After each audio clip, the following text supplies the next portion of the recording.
So, the other day we mentioned, of course, inductees into the Hockey Hall of Fame. Some of the hockey players' names, of course, that you might recognize here in Montreal, like Zdeno Chara, Alexander McGillney. But there were other people inducted as well in the building or builders category. And one of them is our guest right now, Daniele Sauvageau, inducted as a builder to the Hockey Hall of Fame, the first woman ever inducted as such. So first of all, congratulations, Danielle. Thank you so much for your time this afternoon. Thank you very much. Thank you for your kind words. I'm curious, what you obviously had an idea this was happening. What was your reaction to find out that you were going to be inducted? Actually, I did not know. We were okay. The last few months, we've been preparing for our third draft of the Professional Hockey League, and Tuesday, that was the day of the draft. So we had during, I had just finished actually what became to be our first draft pick. This, we met some players in person, and I had just met Nicole Goslin, and then I was preparing myself just to finish and have a one more meeting with our scout and coaching staff. And I received a call from, I look at my phone, and it was like something like SD conference or something, and I thought that possibly an agent and I answered, and this is when I find out the news. So it was like a real rush of emotion, because obviously I didn't expect that. They even said on the phone at one point, this is true, this is real, because for me it's like the month of June, May, you lose track of time, obviously, and so no, it was like, because I didn't expect it. As a builder, it's not like you become eligible at a certain age, or I don't know exactly what the criteria are, obviously, but very obviously proud. And the first people I thought about was obviously my parents, the people around me, and this is like for a recognition for myself, but everyone that guide me, mentor me, coach me, and obviously my families. So let me go back a little bit for some perspective for people listening, perhaps who might not recognize, the name. First of all, if you're a fan of the PWHL, you are the general manager of the Montreal team, the team which has done, I think, outside of winning an actual championship, has performed the best since the league began. But you got into this game a long time ago. I'm curious, where did your love for hockey come from initially? Well, on the 13th Avenue in De Montagne with my, I have a older sister and two brothers, and we grew up by the pool, the park, the soccer field, the outdoor rink, and this is where it all started. And at one point, my two younger brothers were old enough to play organized hockey, and we went to Saint Eustache, and the three of us really thought that we were going to be able to play hockey, but I was told at 13 years old that they could, but I was not able to, just because I was a girl, and it was literally the first time that I could play, But it was that I discovered that sometime when you're a girl, especially like years ago, but then I said, how can I help? And they said, well, bring the water bottle to the bench. And this move, I believe, brought me to the Olympics, coached to, many Olympics, first gold medal as a head coach and general manager in 2002, and got involved after that in creating programs, CEGEP program, les Carabines Université de Montréal, the first francophone hockey program, the Centre 2102, and then as especially the French people on RDS and Radio-Canada at the time became like a NHL analyst. As I think back to what you said about, you got to the age of 13, that was it. You couldn't play with the boys anymore. Were you one of those girls who was always as good as pretty much all the boys?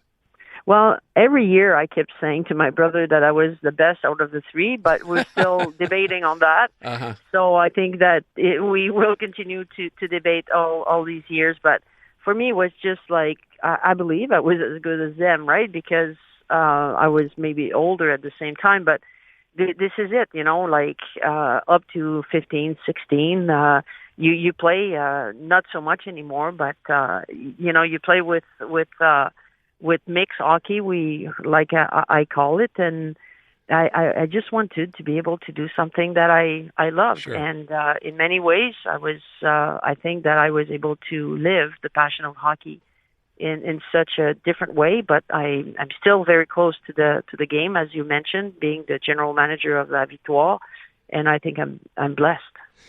Could you ever have imagined as a young child that, you get to a point where we have a professional women's hockey league? When did that even become a dream for you?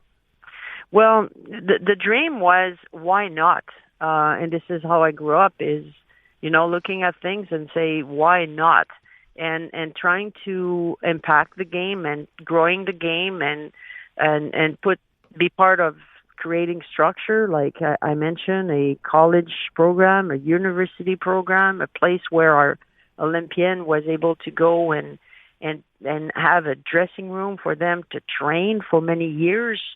You just say one day. I remember when we put the paperwork for the Le Centre 2102, and the name come from the date of our first gold medal for Canada, February 21st. And I said the next step is a place where they could be professional. And our owner, because the family, Walter family, owns the 8 team now, we are blessed because they've been in sports all their life. They own the Dodgers. Now they just bought the Lakers. So we know that we're so blessed to have a family and a group that believe in sport and believe in women's sport and women's hockey. So from now, we're just going to go to the next level every year. Did you ever have, I know I'm dwelling on this, I'm just curious because it's such an amazing story, not just the team here, but the fact that the league has done as well as it's doing. You're playing major arenas, you're selling out in different arenas. What were the roadblocks at the beginning when the idea first came up? Do you remember? Well, the roadblock, I remember, the being told, we're going to make mistakes. We're building a plane as we fly, and we're going to learn from there, but we're here to stay. So literally the roadblock, if there was any, we were facing them and we were going around them, and we're just going to keep going. This is for the last, 2 years. It's going to be 3 years now in, not even 3 years, the third season next year. But before that was a question of having someone somewhere to believe that the sport being played by women was worth it. And that's basically what it is. And Billie Jean King came along and said, we believe in this. And that is basically why it came in, and it grows so fast. Because before that, there was different try, but the asset of having the leadership, having obviously the investment and the willingness to say that's gonna work, and we don't want to wait till it's perfect, but we're gonna start and we're gonna build from there. I mean, it's unbelievable to be part of such an amazing project. Where does it go from here, Danielle? I mean, it's done so amazingly well. Expansion obviously is the next step. How big does this get? How big could it be? I think that it's going to still growing.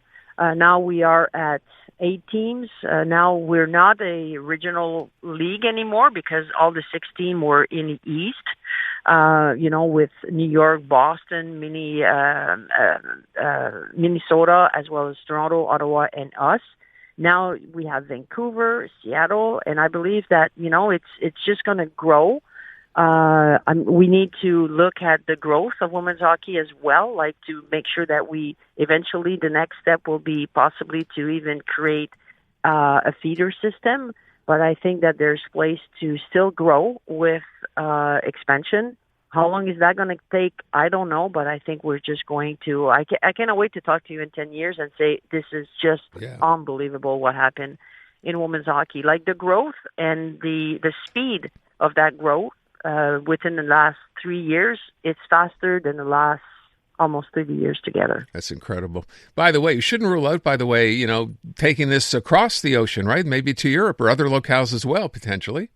Why not? Why not? That's a good answer. Danielle, I think, first of all, again, congratulations on being elected to the Hockey Hall of Fame. It's an amazing achievement. And I wish you nothing but the best. Although I will ask, as a fan, next year after the Victoire win the regular season, could you not play Ottawa in the playoffs? Well, because I know you get to choose your opponent. Are you changing that, or is that going to stay? No, that is to at the end of the day, a choice has to be made because even if you choose the team, I mean, there was 3 teams that finished with the same points. Finishing first, we needed to choose the 3rd or the 4th, and they were equally with the same point. And obviously, we thought that being close home, and I mean, it's the goaltender Gwen Phillips was named the MVP of the playoff, and that is the reason why. And this is great at the end of the day because any team could, as soon as you get into the playoff, the team that makes the playoff could win the cup. That's and this is point. how great this league is all about. That's how competitive this league is, no question. Danielle, all the best to you. Thank you so much. Congratulations again. Thank you very much. You're welcome. Daniele Sauvageau, she is the GM of the Montreal Victoire Professional Women's Hockey League team, but she has just been inducted into the Hockey Hall of Fame. So congrats to her.